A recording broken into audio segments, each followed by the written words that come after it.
Hello everyone and welcome back to another video. So this is a glorious golden morning because over on the Warhammer community site they've just dropped an article talking about the new Custodian flying units, but they've also dropped all the beta rules for everything which is basically in the Horus Heresy over to 40k now. So for example, the Custodian Flyer, which I definitely want to purchase right now. The only reason that stopped me purchasing it is that it could only be used in Horus Heresy, but now it can be used in 40k. It's got all the rules in that. So we're going to go all through it all, we're going to talk about it all, we're going to look at it all. It's going to be glorious. So let's jump in and let's get started. First things first, let's start with the new Jump Assault Custodians, which are called, hopefully I'm pronouncing this right, the Venatari.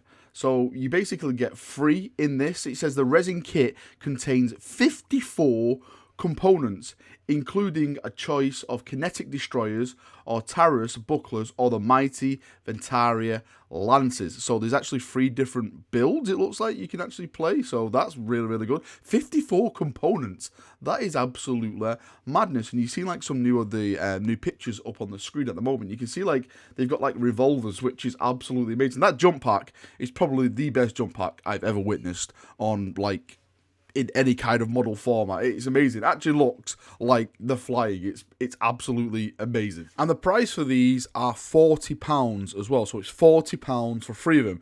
It's actually live right now over on the Forge World website. You can go and pre-order them. £40 for 3 of them.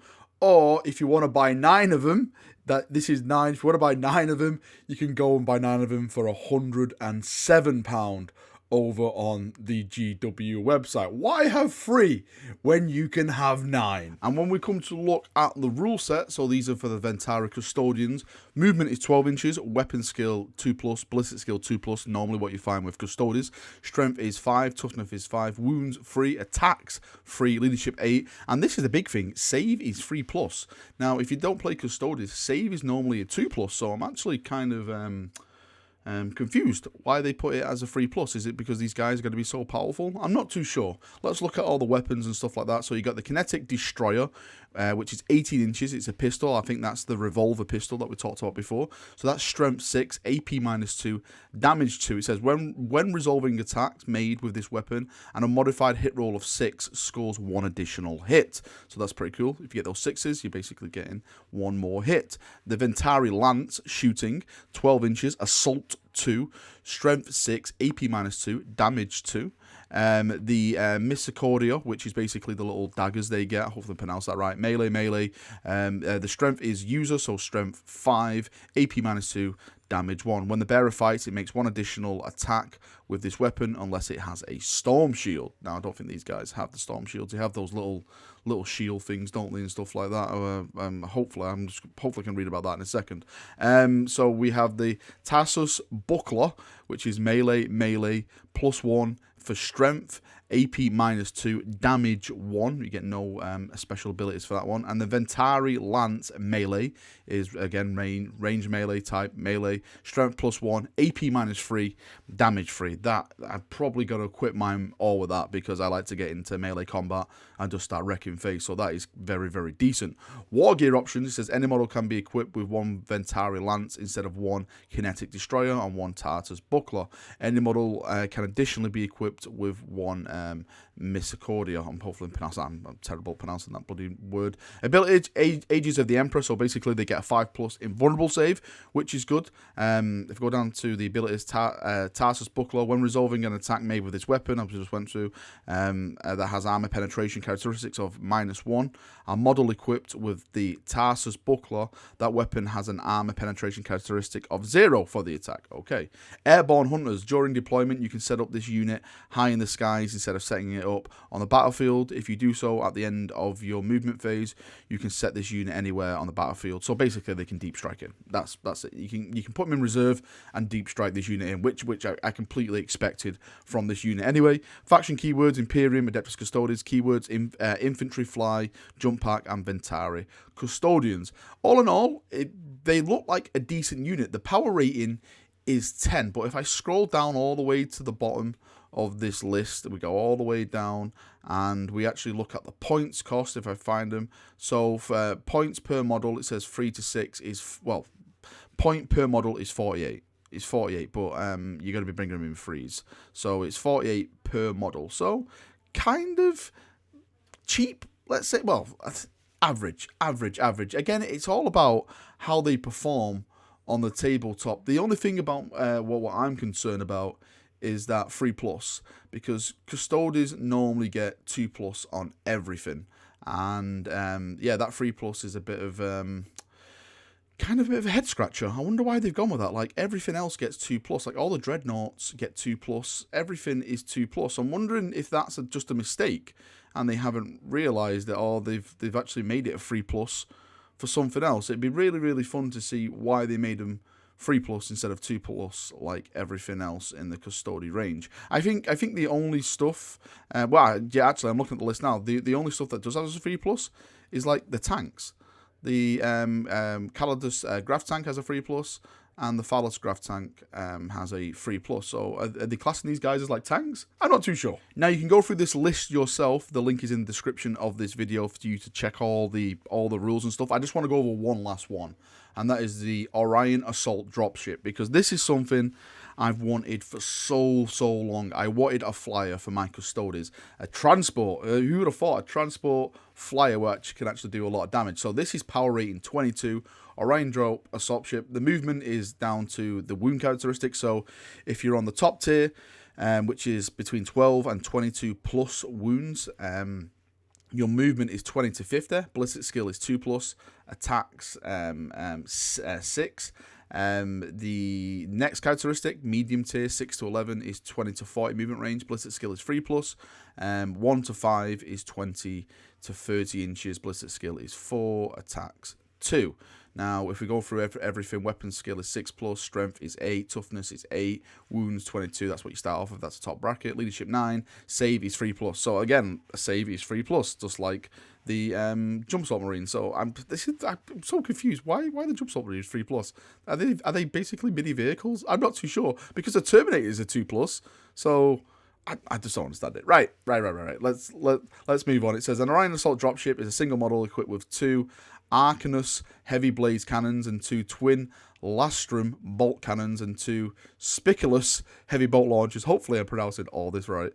So the Arcanus heavy blast cannon, when you choose this weapon to shoot with, you select one of the following profiles. So you have the beam, which is range 36, heavy 1, strength 9, Jesus. AP -4, damage is free. When resolving an attack you made with this weapon against a vehicle unit, you can re-roll wound rolls. That's pretty nice. So you can get your re-rolls on the if you're going for vehicles. So I would always recommend taking beam for vehicles. Burst 24 inches, heavy 6, strength 7, AP -2, damage is 1. The Spiculus heavy bolt launcher is range 48, heavy 3, strength 7, AP -1, damage 2. And the twin Lastrum bolt cannons is range 36, heavy 6, strength 6, AP -2, and damage 1. So you've got quite a lot of good DACA there when it comes to that unit. Now the abilities are airborne. You cannot charge with this model, and this model can only be chosen as a target of a charge if the unit that is making the charge can fly. So basically you can charge it. Well, does that mean you can charge it with the Custodian jet bikes and stuff like that? Yes, I think you can. You can fly with this model if it was in 1 inch of the enemy units that can fly, and this model can only make close combat against attack units that can fly. So it's going to be, well, how is it going to make close attack units? Is it like flap his wings or something? It's hilarious. Supersonic, when this model moves, first pivot it on the spot up to 90. Yeah, it's basically all the thing. And then move the model straight forward. It cannot pivot again after the pivot. When the model advances, add 20 inches to its movement characteristics until the end of the movement phase instead of making an advance roll. Okay, that's pretty nice. This model has a 5+ invulnerable save. It's got Eclipse shield. Nice. It doesn't have Aegis of the Emperor. It has Eclipse shield instead. Hoverjet, before this model moves in your movement phase, you can declare it to hover. Its movement characteristic becomes 20 until the end of the phase, and it loses the airborne, hard to hit, and supersonic abilities until the beginning of your next movement phase. Power of the Machine Spirit. This model does not suffer the penalty for moving and firing heavy weapons. Glorious. Hard to hit. When resolving an attack made from ranged weapons against this model, subtract 1 from the hit rolls. Glorious. Explodes. When this model is destroyed, roll 1d6 before any embark models disembark before removing it from play. On a 6, it explodes and each unit within 6 suffers d3 mortal wounds. So that is amazing. So transport capabilities. This is the big thing. This model can transport the capacity of 12 Adeptus Custodiis infantry models or 7 Adeptus Custodiis 12 Adeptus Custodes infantry models or 7 Adeptus Custodi infantry models and 1 Contemptor, Achilles Dreadnought, Contemptor, Galatus Dreadnought, or Venerable Contemptor Dreadnought. So basically you can put either just 12 infantry in there, 7 infantry and a Dreadnought. I'd probably go with a 7 infantry and Dreadnought just for the sheer lols of deploying a Dreadnought out the back of that thing. It will be amazing. Faction keywords are Imperium Adeptus Custodes. Keywords are Vehicle, Fly, Transport, Orion, Assault, Dropship. Right. That's all I want to go over. Right, so like I said, the power rating is 22, but if we go down to the bottom, let's get the points on it. So the points, I was looking at this before, so the points is 280 points. Is it really worth it for 280 points for the Rule of Cool? Again, I think I'll have to play with it and see how it performs and stuff like that, and see if I can get the best out of it, the most out of it. But at the end of the day, it's all down to the Rule of Cool for me. It's getting a flyer, putting it in the cabinet, making it look cool, making it, just having it, increasing the armor, so it just absolutely looks baller and amazing and glorious. So, yep, that's going to be one of my first purchases, that and the jump pack, guys. I'm going to be getting it all, and it's going to be absolutely amazing. Alright chaps, thank you for watching this video. Bit of a long one today, so if you're still here at the end, that is amazing. Thank you for watching, hope you've enjoyed it. Again, go and check out this list yourself. There's so much stuff coming for the Custodes. I'm not too sure about the Talons of the Emperor book now. I don't know what's going to be happening. They basically dropped all the rules I wanted on a PDF format, so I have no idea what's going to be happening with that book. Surely we will see very, very soon. Thank you for watching this video. Again, please go and check out the link, go and read it for yourself, go and look at all the awesome stuff. See you very soon, have a great day, and bye-bye.